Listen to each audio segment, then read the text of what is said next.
Okay, so we're going to look at surds and indices concepts, and we've already looked at the concept of rational and irrational numbers and real numbers.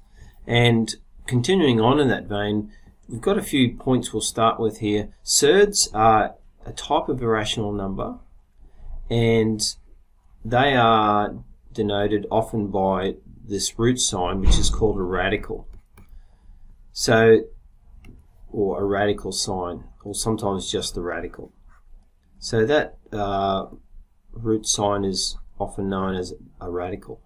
And if it has that and it can be simplified, it's not a surd, but if it can't be simplified into a specific exact numerical value, it remains with the radical sign, and it's called a surd. And so examples of surds are like root 2. Now that's called 5 root 11, or 5 multiplied by root 11. The negative of square root 200, not to be confused with the square root of negative 200, which has no real answer. That's the same as negative 1 times the square root of 200, and that cannot be simplified totally. It can be partially simplified, but it will remain as a surd, and we'll see later on in this video operations like that. Root 5 plus 1, if you add a constant on to an irrational number, you still have an irrational number. They're all surds. However, this one here has the radical sign, but it can be simplified, so it's not a surd. So these ones are not surds here. And see the little 3 there? That means the cube root of 125, which is actually 5. 5 by 5 by 5 is 125. Okay, and that's the fourth root of 16. 2 by 2 by 2 by 2 is 16. Now, that has a multiplied by negative 1 out the front. So the answer would be 2 times negative 1, which would be negative 2.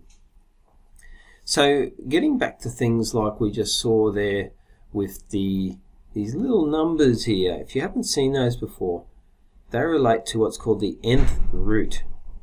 Now, in fact, the square root sign itself is always written just like that, but you could put a small 2 there if you like. No one ever does it, but you could, because it's the inverse operation of squared. So if you take the square root of x, it's the inverse of squaring something.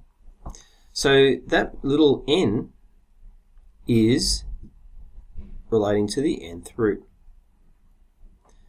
So the nth, that would be called the nth root of x just there. So if the nth root of x equals y, then y to the n equals x. So that's basically the same information rearranged. In other words, if 2 to the 5, or 2 to the power 5 is 32, going back the other way, you get the fifth root of 32, and you get back to 2. Now you need to know all of these following rules. They all apply to surds, and they relate a bit to our index laws, because we'll see at some stage that we can look at things with radical and root signs, or nth roots, as a fractional index. But just for this video we won't go there, but these relate to the index laws that you know already.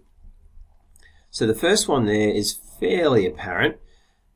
Basically it's their inverses. So if you've got the square root of x and then you square it, you get x. Okay, so that can be rewritten too like that.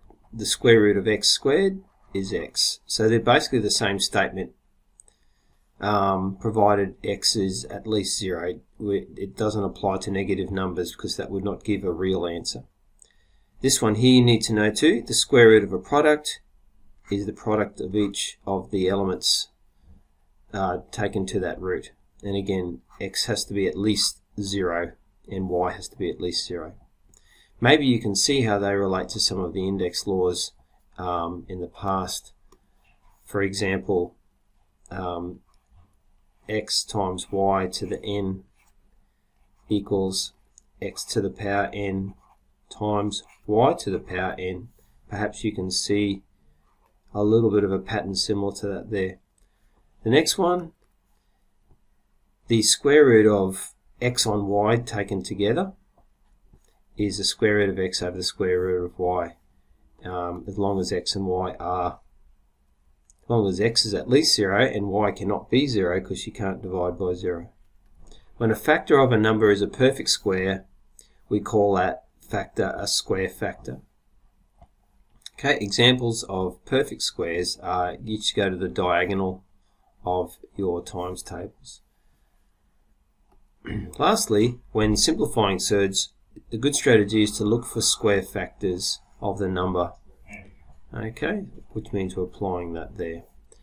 Let's do some examples to show this in action. We need to classify the following. So we have negative of the square root of 3. Now be aware that that's the same as negative 1 times the square root of 3.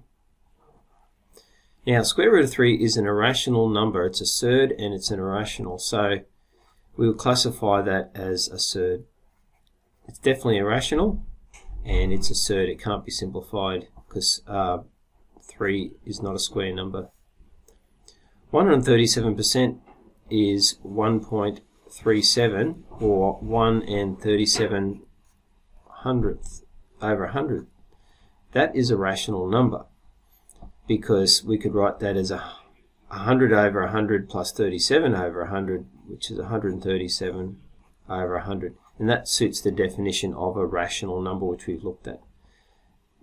Okay, that one there is a rational number as well, because it's clearly an integer over an integer and it's simplified. Okay, so we have a simplified integer over integer situation. Same with that there too.